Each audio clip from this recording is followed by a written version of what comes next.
அஷ்டம சனி என்ன செய்யும்? சிம்மம் ராசிக்கு அஷ்டம சனி போயிட்டு இருக்கு இல்லையா? உங்களை பல பேர் அதை பத்தி அவேரா இருப்பீங்க, சில பேருக்கு தெரியாது. ஸோ அதை பத்தி தான் இந்த வீடியோல நான் ஷேர் பண்ணியிருக்கிறேன். வீடியோ ஸ்கிப் பண்ணாம ஃபுல்லா பாருங்க. பாதியிலே ஸ்கிப் பண்ணி பாத்தீங்கன்னா உங்களுக்கு புரியாது. நம்ம ராசி பலன் வீடியோ சீரீஸ்ல இந்த வாரம் நம்ம பார்க்க போறது சிம்மம் ராசிக்கான ஆகஸ்ட் மந்த் ராசி பலன். ராசி பலன் பாக்குறதுக்கு முன்னாடி சேனலை சப்ஸ்கிரைப் பண்ணாதவங்க சப்ஸ்கிரைப் பண்ணிக்கோங்க. அப்பதான் உங்களுக்கு எவ்ரி வீக் அஸ்ட்ராலஜி பத்தின 2 இன்ஃபர்மேட்டிவ் வீடியோஸ் கிடைக்கும். உங்களுக்கு அஸ்ட்ராலஜி பெய்ட் கன்சல்டேஷன் வேணும்னா ஸ்கிரீன்ல தெரியுற இந்த வாட்ஸ்அப் நம்பருக்கு நீங்க என்ன ரீச் அவுட் பண்ணலாம். சிம்மம் ராசி அப்படின்னாலே நமக்கு ஞாபகம் வர்றது நம்பகத்தன்மை, கான்ஃபிடன்ஸ், டாமினன்ஸ், இதெல்லாம் தான். இப்படி சொல்லிக்கிட்டே போகலாம். ஓகே, சிம்மம் ராசிக்கு இந்த ஆகஸ்ட் மாசம் எப்படி இருக்கும் அப்படின்னு பாத்துடலாம். இந்த ஆகஸ்ட் மாசம் சிம்மம் ராசிக்கு ரொம்பவே சூப்பரான மாசமாவே அமைஞ்சிருக்கு. என்னடா அஷ்டம சனி போயிட்டு இருக்கு இப்படி சொல்றாங்களேன்னு சொல்லி யோசிக்காதீங்க. ஆகஸ்ட் மாசம் 15ஆம் தேதிக்கு அப்புறம் உங்க ராசிநாதன் சூரியன் ராசிலேயே ஆட்சி ஆகிறது ரொம்பவே நல்ல விஷயம். நல்ல பணவரவுகள் கிடைக்கும், நிறைய எதிர்பாராத உதவிகள் கிடைக்கும். உங்க மனசு ரொம்ப ஒரு நிதானமா இருக்கும், நல்ல நிலையில இருக்கும், நல்ல முடிவுகளை உங்களால எடுக்க முடியும். ராசி அப்படிங்கிறது மனசை குறிக்கக்கூடிய விஷயம். ராசிநாதன் சூரியன் ஆட்சி ஆகிறது நல்ல மன வலிமை உங்களுக்கு கொடுக்கும். அது முக்கியமா சிம்மம் ராசிக்கு ஆகஸ்ட் 15ஆம் தேதிக்கு அப்புறம் சூரியன் ஆட்சி ஆனதுக்கு அப்புறம் உங்க ராசி மேல ஆட்சி ஆகும் இல்லையா? கடைசி அந்த 2 வாரம் ரொம்பவே நல்லா இருக்குங்க. சில முடிவு எடுக்கிறதுலாம் உங்களுக்கு துணிச்சலா முன்னாடி போய் பண்ணுவீங்க. அந்த மாதிரியான விஷயங்கள்லாம் நடக்கும். 2 சுப கிரகம் குருவும் சுக்கிரனும் உங்க ராசிக்கு லாபஸ்தானமான 11ஆவது இடத்துல இருக்கு. பார்வையால 5ஆவது இடத்தை பாக்குது. அதிர்ஷ்டத்தையும் குழந்தைகளையும் குறிக்கக்கூடிய ஸ்தானம் 5ஆவது இடம். குழந்தைங்களால அதிர்ஷ்டம், குழந்தைங்க பிறந்ததுக்கு அப்புறம் அதிர்ஷ்டம், அந்த மாதிரியான விஷயம்லாம் இந்த மாசம் நல்லா உங்களுக்கு கிடைக்கும். குழந்தைங்க உங்களுக்கு பிறந்திருக்குன்னா இந்த ஆகஸ்ட் மாசம் உங்களுக்கு ப்ரமோஷன் மாதிரியான நல்ல விஷயங்கள்லாம் எதிர்பார்க்கலாம். எதிர்பாராத அதிர்ஷ்டம்லாம் கூட இந்த டைம் நடக்கும். அதிகார கிரகமான உங்க ராசிநாதன் சூரியன் இந்த ஆகஸ்ட் மாசம் ஆட்சி ஆகுறதுனால இவ்வளவு நாளா நீங்க எதிர்பார்த்துட்டு இருந்த ப்ரொமோஷன் மாதிரியான விஷயம், அப்ரிசியேஷன், ஆபீஸ்ல நல்ல பேர் எடுக்கிறது, லீடர்ஷிப், இதெல்லாம் உங்களுக்கு கிடைக்கிறதுக்கு இது ரொம்பவே ஃபேவரபிளான மந்தாவே அமைஞ்சிருக்கு. கவர்மெண்ட் ஜாப்ல இருக்கக்கூடிய சிம்மம் ராசிக்காரங்க, பொலிட்டிஷியனா இருக்கக்கூடியவங்க, அவங்களுக்குலாம் இது ரொம்பவே நல்லா இருக்கும் இந்த மந்த்.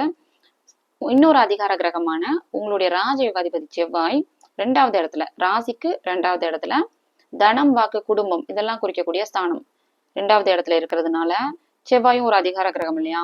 உங்களுக்கு நல்ல பணவரவு இருக்கும். ராஜயோகாதிபதி அந்த இடத்த ஆக்டிவேட் பண்ணும், பணவரவு கண்டிப்பா இருக்கும். உங்களுக்கு என்னதான் இருந்தாலும் செவ்வாய் தனஸ்தானம், வாக்குஸ்தானமும் கூடாது. தனவரவு இருக்கும், ஆனா வாக்குஸ்தானமும் கூட.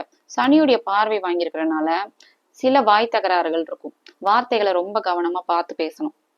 சண்டை நடக்கிறது, நீங்க எதிர்பாராம நீங்க நினைக்காத ஒரு விஷயத்த நீங்க செஞ்சீங்கிற மாதிரி சொல்லி தேவையில்லாத சண்டைகள்லாம் உங்களுக்கு இந்த டைம் வரும். கெடு பலன்கள் அப்படின்னு பாத்தீங்கன்னா 7ல இருக்கக்கூடிய ராகு அந்த இடத்த கெடுக்கும். குரு பார்வை வாங்கி இருந்தா கூட 7ல ராகு இருக்கிற வரைக்கும் மனைவி, காதல், கூட்டு தொழில் மாதிரியான விஷயங்கள ரொம்பவே கவனமா இருக்கணும். மத்தபடி உங்களுக்கு 8ல இருக்கக்கூடிய சனி பாத்தீங்கன்னா இந்த ஸ்தானத்தை கெடுக்கும். ஜாதகத்துல ஒரு விஷயம் இருக்கு. 8 12வது இடம் சுபத்தன்மையில இருந்துச்சுன்னா அந்த ஜாதகக்காரர் அப்ராட்ல செட்டில் ஆவாரு, அப்ராட்லயே இருக்கணும்னு ஆசைப்படுவாரு. 8 12வது இடம் சுபத்தன்மை இல்லாம தசாபுத்தினால நீங்க போயிருந்தீங்க அப்படின்னா இந்த சனி 8ல இருக்கக்கூடிய இந்த கோச்சார சனி அந்த அப்ராடை குறிக்கக்கூடிய அந்த ஸ்தானத்தை கெடுக்கும். ஸோ வெளிநாட்டுல இருக்கிறவங்க ஊருக்கு திரும்பி வர மாதிரியான அமைப்பு இருக்கு. உடனே நாங்களாம் வெளிநாட்டுல தானே இருக்கோம் அப்படின்னு நீங்க சொன்னீங்கன்னா உங்க ஜாதகத்துல தசாபுத்தி கை கொடுக்குது. அதனால நீங்க வெளியில இருக்கீங்க. தசாபுத்தி 8 12வது இடம் சுபத்தன்மை இல்லாம வெளிநாட்டுல இருக்கக்கூடிய சிம்மம் ராசிக்காரங்க இப்போ சனியுடைய இருப்புனால ஊருக்கு திரும்பி வர மாதிரியான சில நிலைமைகள்லாம் இருக்கு. உடனே சில பேர் கமெண்ட்ல எனக்கெல்லாம் ஒன்றும் ஆகலை, நான் சிம்மம் ராசி தான், ஆனா வெளிநாட்டுல தான் நான் இருக்கிறேன் அப்படின்னு நீங்க சொன்னீங்கன்னா உங்களுக்கு தசாபுத்தி கை கொடுக்குது. உங்களுக்கு 8 12 சுபத்தன்மையில இருக்கு. சரராசியில இருக்கக்கூடிய கிரகங்களுடைய தசைகள் நடக்குது. சோ உங்களால கண்டினியூ பண்ண முடியுது. 8 12வது இடம் சுபத்தன்மை இல்லாம இருக்கக்கூடிய ஜாதகக்காரங்க, சிம்மம் ராசியை கொண்டவங்க, சனியுடைய இந்த இருப்புனால, கோச்சாரத்துல சனி இருக்கிறனால, 8வது இடம் கெடுறனால சொந்த ஊருக்கு திரும்பக்கூடிய நிலைமை இருக்கு. ஃபர்ஸ்ட் ஜாதகத்தை நல்லா புரிஞ்சுக்கோங்க, அதுக்கப்புறம் ராசி பலன் பாருங்க. ஓகேவா? இப்போ உங்களுடைய ராசிக்கு 12வது இடம் கடகம். ஓகே, இப்போ உங்களுடைய ராசிக்கு 12வது இடமான கடகத்துல சுக்கிரன் ஆகஸ்ட் 15ஆம் தேதிக்கு அப்புறம் பயிற்சியாகி வர்றதுனால எப்படி இருக்கும் அப்படின்னு பாத்தீங்கன்னா சில தேவையில்லாத அலைச்சல்கள் இருக்கும், பண விரயம் இருக்கும், ஆனா சுப விரயமா இருக்கும் அது. ஓகே, இப்போ தம்ப்நெயில் கண்டென்ட், அஷ்டம சனி என்ன செய்யும்? அஷ்டம சனி பத்தி பல பேருக்கு தெரிஞ்சிருக்கும், சில பேருக்கு தெரியாது இல்லையா? அவங்களுக்காக நான் பிரீஃபா சொல்லிடுறேன். அஷ்டம சனி அப்படின்னா ஒன்றும் இல்லை, கோச்சாரத்துல சனி வந்து 2.5 வருஷம் ஒரு ராசி மேல இருக்கும் இல்லையா? உங்க ராசிக்கு 8வது இடத்துல சனி இருக்கக்கூடிய அந்த டியூரேஷன் தான் வந்து அஷ்டம சனி அப்படின்னு சொல்லி சொல்லுவோம். அஷ்டம சனி என்ன பண்ணும் அப்படின்னா, யூஸ்வலா ரொம்ப மன அழுத்தத்தை கொடுக்கும். கணவன் மனைவி பிரியக்கூடிய அந்த அந்த டைம் வந்து கணவன் மனைவியால ஒற்றுமையா இருக்க முடியாது. நிறைய சண்டைகள் வரும், வீட்டுல சண்டைகள் வரும், இல்லைன்னா ஒரு சுப பிரிவா கூட அது இருக்கலாம், ஆனா பிரிஞ்சிருப்பாங்க அஷ்டம சனி அந்த டியூரேஷன்ல. ஓகேவா? இப்போ பாத்தீங்கன்னா உங்களுடைய ராசிக்கு, சிம்மம் ராசிக்கு வந்து கோச்சார வேதை அப்படின்னு ஒண்ணு போயிட்டு இருக்கு. சனியால செயல்பட முடியாத அந்த நிலைமை. அஷ்டம சனி உங்களுக்கு ஒர்க் ஆகல. ஏன்னா ராசிக்கு 7வது இடத்துல ஏதாவது ஒரு கிரகம் இருந்துச்சுன்னா அஷ்டம சனி நடக்கும்போது அதை கோச்சார வேதை அப்படின்னு சொல்லி சொல்லுவாங்க. சனி வந்து ஒரு மாதிரி ஸ்தம்பிச்சு நிற்கும், அதால செயல்பட முடியாது. ஸோ இதுதான், இப்போ இது எல்லாருக்கும் நடக்காது. சிம்மம் ராசிக்கு இப்ப நடந்திருக்கு. எல்லா ராசிக்கும் இது நடக்காது, எல்லா டைமும் இது நடக்காது. கிரகங்கள் வந்து சுத்திக்கிட்டே இருக்கு இல்லையா? அப்போ வந்து இந்த மாதிரி ஒரு டைம் வந்து சில நேரம் நடக்கும். ஓகேவா? இப்ப அஷ்டம சனி போயிட்டு இருக்கக்கூடிய சிம்மம் ராசிக்காரங்க ரொம்பவே கொடுத்து வச்சவங்கன்னே சொல்லலாம். என்னதான் இருந்தாலும் சிம்மம் ராசிக்காரங்க ரொம்ப கவனமா இருக்கணும் சந்திராஷ்டமம் டைம்ல மட்டும். சந்திராஷ்டமம் அப்படின்னா சந்திரன் உங்க ராசிக்கு 8வது இடத்துல மறையக்கூடிய அந்த டைம். ஓகேவா? இப்ப 8ல ஏற்கனவே வந்து சனி இருக்கு.